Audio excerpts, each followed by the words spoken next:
ദൃശ്യം സിനിമ ദൃശ്യം സിനിമയുടെ 3 പാർട്ട് ഇറങ്ങി. നമ്മളെല്ലാവരും കണ്ടു.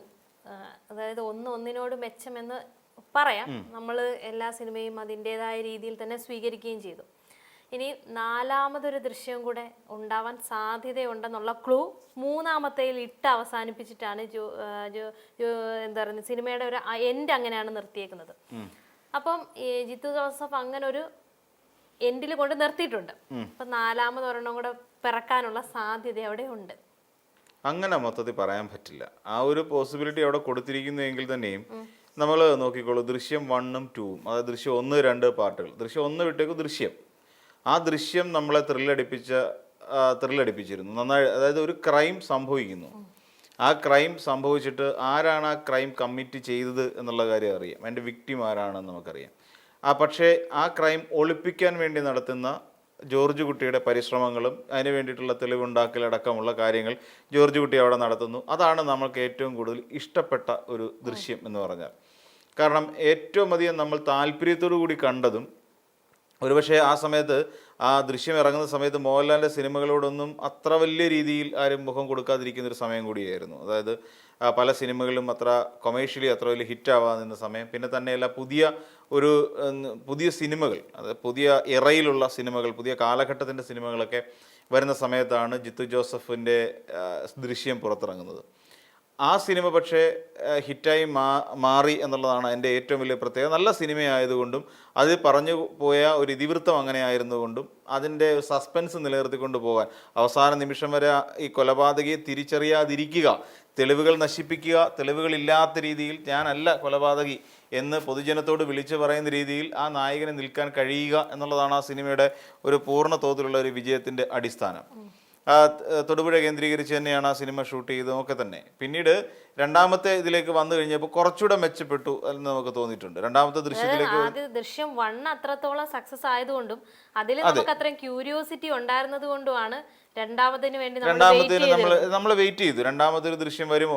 പക്ഷേ 2മതൊരു ദൃശ്യം വരുമെന്നുള്ള തുടക്കത്തിൽ നമുക്കത് ഫീൽ ചെയ്തില്ല. അതായത് ദൃശ്യം 1 കണ്ടു കഴിഞ്ഞപ്പോൾ നമുക്കൊരിക്കലും അത് തോന്നിയില്ല ദൃശ്യം 2 ഉണ്ടാകും എന്ന് നമ്മൾ എക്സ്പെക്ട് ചെയ്യുന്നില്ല. കാര്യം എന്താ, അവിടെ ഒരു എൻഡിങ് വന്നിരുന്നു ആ സിനിമയ്ക്ക്. കാര്യം ഞാൻ കൊലപാതകയാണ് എന്ന് അവരറിഞ്ഞിട്ടുമില്ല, എന്നാൽ ആ കൊലപാതകം നടത്തിയത് ഞാനാണ് എന്ന് അവർക്ക് മനസ്സിലാവുകയും ചെയ്തു എന്നുള്ള ആ ഒരു തലത്തിലാണ് ആ സിനിമ എൻഡ് ചെയ്യുന്നത്. കള്ളത്തെളിവുകളൊക്കെയാണ് പലതും ക്രിയേറ്റ് ചെയ്ത്, പക്ഷേ ഇത് കോടതിയിൽ പ്രൂവ് ചെയ്യാൻ പറ്റാത്ത ഒരു സാഹചര്യം ഉണ്ടാകുന്നു എന്നുള്ളതാണ്. പിന്നെ 2മത്തേതിലേക്ക് വരുന്ന സമയത്തും ഇത് തന്നെയാണ് ഒരു പ്രധാനപ്പെട്ട ഒരു പ്രശ്നമായി വരുന്നത്. അവിടെയും പിന്നീട് വരുന്നത് ഈ പറയുന്ന ജോർജ് കുട്ടി എന്ന് പറയുന്ന കഥാപാത്രം കുടുംബത്തെ പ്രൊട്ടക്റ്റ് ചെയ്തേ അടങ്ങൂ, അതിന് ഏതറ്റം വരെ പോകാൻ പോലും തയ്യാറായി നിൽക്കുന്ന, എന്ത് കള്ളത്തരവും അതിൻ്റെ മേലെ കാണിക്കാൻ കഴിയുന്ന ഒരു സെമി ക്രിമിനൽ എന്നുള്ള നിലയിലേക്ക് ആ ജോർജ് കുട്ടി എന്ന് പറയുന്ന കഥാപാത്രം മാറുന്നുണ്ട് എന്നുള്ളതാണ്. അപ്പം ആ കഥാപാത്രം മാറി അവിടെ ഈ പലരെയും കൂട്ടുപിടിക്കുക, ചില വഴികൾ ഉണ്ടാക്കി വയ്ക്കുക. എങ്ങാനും കണ്ടുപിടിക്കപ്പെട്ടാൽ ഒരു പോലീസോ അല്ലെങ്കിൽ ഏതെങ്കിലും ഒരു സംവിധാനം തന്നെ കെണിയിലാക്കാൻ വേണ്ടി പരിശ്രമിച്ചാലോ, അപ്പോൾ അതിന് വേണ്ട എല്ലാ മുന്നൊരുക്കങ്ങളും നടത്തി എല്ലാം ക്ലിയർ ചെയ്ത് വെച്ചുകൊണ്ടാണ് ജോർജ് കുട്ടി പിന്നീട് 2മത്തെ ഭാഗത്തിൽ നമ്മൾ കാണുന്നത്. അങ്ങനെ ഒടുവിൽ ജോർജ് കുട്ടി എന്ത് ചെയ്തു, ഒരു സിനിമ ഇറക്കാൻ വേണ്ടി തീരുമാനിക്കുന്നു. ആ സിനിമയുടെ സ്ക്രിപ്റ്റ് പബ്ലിഷ് ചെയ്യുന്നു. എന്നിട്ട് ആ പബ്ലിഷ് ചെയ്യുന്ന സാധനം അനുസരിച്ച് കോടതിയിൽ ഇത് പ്രസൻറ്റ് ചെയ്യുന്നു, തെളിവില്ലാത്ത രീതിയിൽ. അല്ലെങ്കിൽ ആ സിനിമയുടെ തിരക്കഥ വായിച്ചിട്ടാണ് ഈ പറയുന്ന പ്രോസിക്യൂഷൻ ആ നിലയിൽ പ്രവർത്തിക്കുന്നത് എന്നുള്ള തരത്തിൽ നിന്നുകൊണ്ട് ജോർജ് കുട്ടി അതിൽ നിന്ന് ഒഴിവാക്കി വിടുന്ന ഒരു പ്രത്യേകതരം സിനിമ. അപ്പം ഇത് രണ്ടും ഓക്കെ, ഇറ്റ്സ് ഗുഡ് എന്ന് പറയാം. അല്ലെങ്കിൽ ഏറ്റവും എഫക്റ്റീവായിട്ടുള്ളൊരു മെത്തേഡിൽ ആ സിനിമ അല്ലെങ്കിൽ ആ സിനിമയുടെ കഥ നമ്മളുടെ മുന്നിൽ എത്തിക്കാൻ കഴിഞ്ഞു.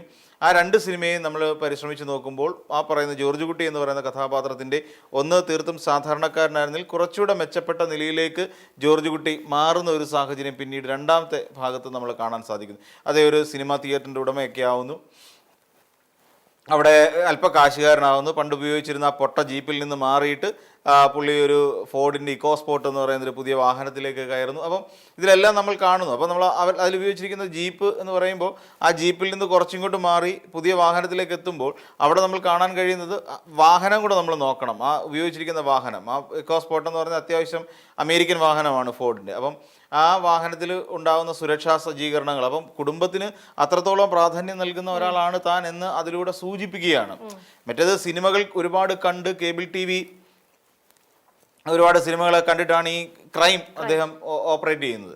ഇവിടെ വരുമ്പോൾ അതൊക്കെ വിട്ടിട്ട് പുള്ളി തനിക്ക് മുന്നിൽ വേറൊരു വഴിയില്ല, താൻ ചെയ്യുന്നതാണ് വഴി എന്നുള്ള നിലയിലേക്ക് മാറുന്ന വേറൊരു ക്രിമിനൽ പശ്ചാത്തലത്തോട് കൂടിയ ഒരു വ്യക്തിയായി കുടുംബത്തെ സംരക്ഷിക്കാൻ വേണ്ടിയിട്ട് നിർദോഷമാണ് എന്ന് നമുക്ക് തോന്നും. ആ നിർദോഷമായ നമ്മളെപ്പോഴും ആലോചിച്ചു ഒരു വില്ലനെയാണ് നമ്മൾ സംരക്ഷിച്ചു നമ്മൾ പിന്നെ പ്രൊട്ടക്ട് ചെയ്ത് പോരുന്നത്. ഒരു വില്ലൻ എന്ന് പറയുന്ന കാര്യം ലാലേട്ടനെ നമുക്ക് അങ്ങനെ അംഗീകരിക്കാൻ പറ്റത്തില്ല. അതെ, വില്ലനായിട്ട് അംഗീകരിക്കാൻ പറ്റില്ല. വില്ലനായിട്ടായിരുന്നു നരേന്ദ്രൻ എന്ന് പറയുന്ന ഒരു കഥാപാത്രമായിട്ടായിരുന്നു മോഹൻലാൽ ആദ്യമായി സ്ക്രീനിൽ എത്തുന്നത്. അപ്പം ഇവിടെ നമ്മൾ മോഹൻലാലാണ് ശരിക്കും ഈ പറയുന്ന സിനിമകളിലെ ജോർജ് കുട്ടിയാണ് വില്ലൻ. ബാക്കിയൊക്കെ ഈ വില്ലനെ തളയ്ക്കാൻ വേണ്ടി ശ്രമിക്കുന്ന ആൾക്കാരാണ് നമ്മുടെ ബാക്കി ഏതൊക്കെ കഥാപാത്രങ്ങളെ. ഇപ്പോൾ ആശാശരത്തിനെ എടുത്തു കഴിഞ്ഞാലും ഇല്ലാന്നുണ്ടെങ്കിൽ സിദ്ദിഖ് ചെയ്ത കഥാപാത്രം, ഇവരെയൊക്കെ നമ്മൾ എടുത്ത് പരിശോധിച്ചാൽ ഇവരൊക്കെ ശരിക്കും നിസ്സഹായരായ ഒരുപിടി കഥാപാത്രങ്ങളായി അവരവശേഷിക്കുക എന്നുള്ളതാണ്. പക്ഷേ 3ലേക്ക് എത്തുമ്പോൾ 3 എത്രത്തോളം നമ്മളെ എൻ്റർടൈൻ ചെയ്യാത്ത ഒരു സിനിമയായിട്ടാണ് എനിക്ക് എൻ്റെ വ്യക്തിപരമായ എൻ്റെ ഒരു അഭിപ്രായം. പക്ഷെ നമ്മൾ ആരും ചിന്തിക്കാത്ത ഒരു കഥയിലോട്ട് കൊണ്ടെത്തിച്ചില്ലേ? അത് ശരിയാണ്, നമ്മൾ ആരും ചിന്തിക്കാത്ത ഒരു കഥ എന്നുള്ളതല്ല, അതിൽ ഒരു ട്വിസ്റ്റ് എന്നൊക്കെ പറയുമ്പോഴും നമ്മൾ നമ്മുടെ ഒരു പ്രശ്നം എന്താണെന്ന് അറിയാം, ഇവിടെ ഇനിയും ക്രിമിനൽ ആകാൻ കഴിയില്ല. അതായത് ജോർജ് കുട്ടി എന്ന് പറയുന്ന കഥാപാത്രം ക്രിമിനൽ ആകാവുന്നതിൻ്റെ എക്സ്ട്രീം എത്തി. അതിൽ മകളോട് കാണിക്കുന്നൊരു അട്രോസിറ്റി ഉണ്ട്. അത് തനിക്ക് അവിടെ നിന്ന് രക്ഷപ്പെട്ടേ പറ്റൂ. താൻ ചെയ്ത ഒരു ക്രൈം അല്ല, തൻ്റെ കുടുംബത്തെ പ്രൊട്ടക്റ്റ് ചെയ്യാൻ വേണ്ടിയിട്ട് അദ്ദേഹം ജോർജ് കുട്ടി നടത്തിയ ഒരു ക്രൈമിന് നമ്മൾ പക്ഷേ ഒരു പ്രധാന പ്രശ്നം ഉണ്ടായെന്ന് വെച്ച് കഴിഞ്ഞാൽ 1ഉം 2ഉം പാർട്ടുകൾ നമ്മൾ ദൃശ്യം കാണുമ്പോൾ നമുക്ക് ലാഗ് ഫീൽ ചെയ്യുന്നുണ്ടായിരുന്നില്ല. കാരണം ഇടിച്ചു കുത്തി സംഭവങ്ങൾ 1 by 1 ആയിട്ട് ഇങ്ങനെ സംഭവങ്ങൾ ഇടിച്ചു കുത്തി അങ്ങ് പോവാണ്. പക്ഷേ 3ാമതിലേക്ക് എത്തുമ്പോൾ അൻസിബ ഹസൻ്റെ കല്യാണമായിരുന്നു അതിലെ ഏറ്റവും പ്രധാനപ്പെട്ട വിഷയം. കല്യാണം പോകുന്നു കല്യാണം, അതെ, ഈ രീതിയിൽ കല്യാണം മുടങ്ങുന്നു. പക്ഷേ അതിൽ യഥാർത്ഥ വില്ലൻ വേറൊരാളുണ്ടായിരുന്നു.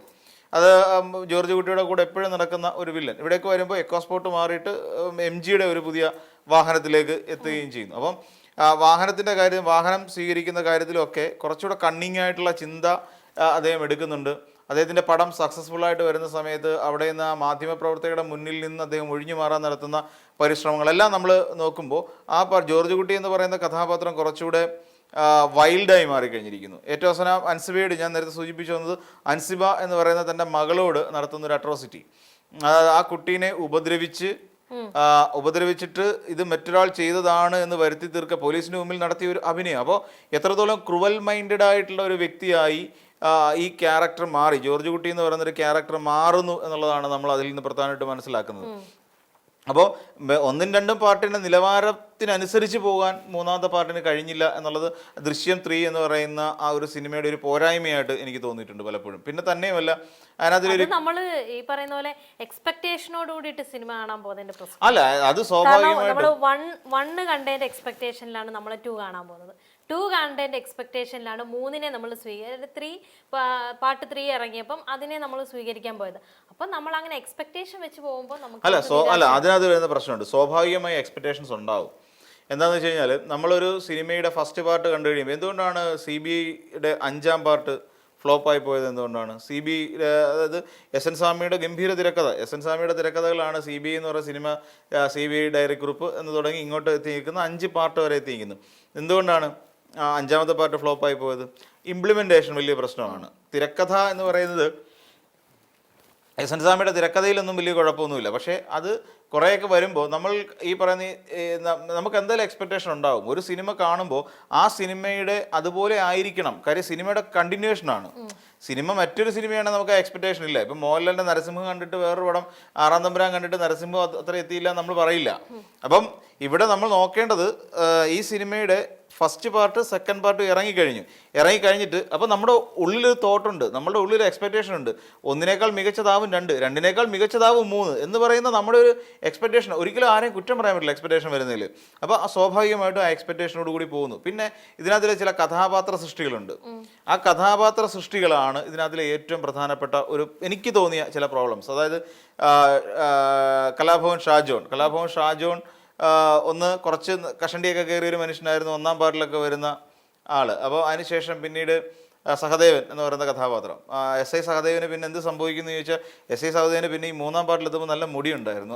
അത് ക്യാരക്ടർ സ്കെച്ചിങ്ങിൻ്റെ ഒരു ചെറിയ അപാകത. അതൊരു വലിയ കാര്യമായിട്ട് നമുക്ക് കാണാൻ കഴിയില്ല. തന്നെ എന്തിനാണ് സഹദേവൻ എന്ന് പറയുന്ന കഥാപാത്രത്തിൻ്റെ കണ്ണ് ഇത്രയും ചുവപ്പിച്ച് വെച്ചത് എന്ന് പറയുന്ന ഒരു ഒരു ചോദ്യം നമ്മുടെ മുന്നിലുണ്ട്. അപ്പോൾ എന്താണ് അയാളുടെ ലൈഫിൽ സംഭവിച്ചത് എന്നുള്ളതിനെക്കുറിച്ച് എവിടെയും അത് പറഞ്ഞു പോകുന്നില്ല എന്നുള്ളതാണ്. മദ്യപാനിയായതോ അല്ലെങ്കിൽ എന്തുകൊണ്ട് മദ്യപാനിയായി, ഈ കേസ് കാരണമാണോ മദ്യപാനി ആയത് എന്നൊക്കെ പറയുന്ന പിന്നീട് തനി ക്രൂവൽ എന്ന് പറയുന്ന ഒരു അവസ്ഥയിലേക്ക്, ക്രൂവൽ എന്നതിനപ്പുറത്തേക്ക് ഒരു റിവെഞ്ച് തീർക്കാൻ വേണ്ടി ഏതറ്റം വരെയും പോകുന്ന ഒരു പോലീസ് കഥാപാത്രമായിട്ട് മാറുന്ന ഒരാളാണ്. എന്ത് ക്രൂരകൃത്യവും ചെയ്യാൻ, ഒരാളെ വന്നിട്ട് ഭീഷണിപ്പെടുത്തി പോലും കാര്യം സാധിക്കാൻ തക്ക ശേഷിയുള്ള വയ്യാതെ കിടക്കുന്ന, അത് പിന്നെ നമ്മൾ ആ ക്രൂവൽറ്റിയുടെ മുഖം ഒന്നാം പാർട്ടി കണ്ടെങ്കിൽ തന്നെയും പക്ഷേ ഇത് എക്സ്ട്രീം ആയിപ്പോയി. അത്രയൊന്നും ഒരു കഥാപാത്രത്തെ കൊണ്ട് അവിടെ, അല്ലെങ്കിൽ ആ കഥാപാത്രത്തെ ആ രീതിയിലേക്ക് സ്കെച്ച് ചെയ്തതിനകത്ത് വലിയ പോരായ്മ സംഭവിച്ചിട്ടുണ്ട്. അതോടൊപ്പം തന്നെ നമ്മുടെ ഇതിനകത്ത് ആശാ ശരത്ത് അവതരിപ്പിച്ച കഥാപാത്രം, ആ കഥാപാത്രത്തിലൊക്കെയും ചെയ്യേണ്ടിയിരുന്ന കുറേ ട്രീറ്റ്മെൻറ്റ് അതിനകത്ത് ഉണ്ടായിരുന്നു. പക്ഷെ അതൊന്നും നമ്മൾ പിന്നെ ദൃശ്യം 3-ൽ കണ്ടില്ല എന്നുള്ളത് ദൃശ്യം 3-യുടെ ഒരു പോരായ്മ തന്നെയാണ്. പിന്നെ ചേട്ടൻ പറഞ്ഞായിരുന്നു ഇപ്പോൾ 4ാം പാർട്ട് ഇറങ്ങേണ്ട ആവശ്യമില്ല എന്നാണോ ഇവിടെ?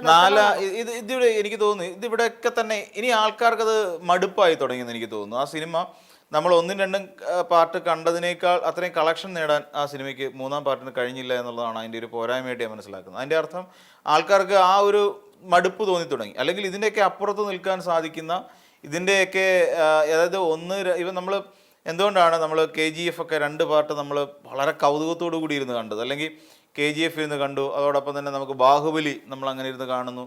അപ്പോൾ ഇതൊക്കെ എന്തുകൊണ്ട് നമ്മൾ അങ്ങനെ അത്ര കൗതുകത്തോടു കൂടി കാന്താര കണ്ടു? ഇതൊക്കെ എന്ന് വെച്ച് കഴിഞ്ഞാൽ കൃത്യമായ പ്ലാനിങ്ങോട് കൂടി ഒന്നിന് മേലെ ആയിരിക്കണം അടുത്തത് എന്ന് പറയുന്ന ഒരു ചിന്തയോട് കൂടി സിനിമയെ സമീപിച്ചുകൊണ്ടുണ്ടായ ഗുണമാണ് ഇത്.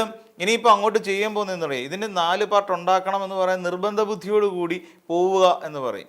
ഇതിനെ ഇപ്പോൾ നമ്മുടെ പിന്നെ ഈ പറയുന്ന ഹോളിവുഡിലൊക്കെ കണക്ട് ചെയ്ത പടങ്ങൾ ഒരുപാട് സീരീസ് പോലെയൊക്കെ ഇറങ്ങിയിട്ടുണ്ട്. എന്നിരുന്നാൽ തന്നെയും ഇവിടെ വരുമ്പോൾ ഇനി ഉണ്ടാക്കുമ്പോൾ, അല്ലെങ്കിൽ 4ാം പാർട്ട് എന്ന് പറയുമ്പോൾ അതൊരു വലിയ പാർട്ടായിരിക്കണം. അതായത് ഇതൊന്നും അല്ല എന്ന് പറയുന്ന ഒരു പാർട്ട്. പക്ഷേ ഇതിനപ്പുറത്തേക്ക് ഇനി ആ കഥയ്ക്ക് ഡെവലപ്പ് ചെയ്യാൻ പറ്റില്ല. 2 തവണ ഇത് ഒളിപ്പിച്ച് കഴിഞ്ഞു.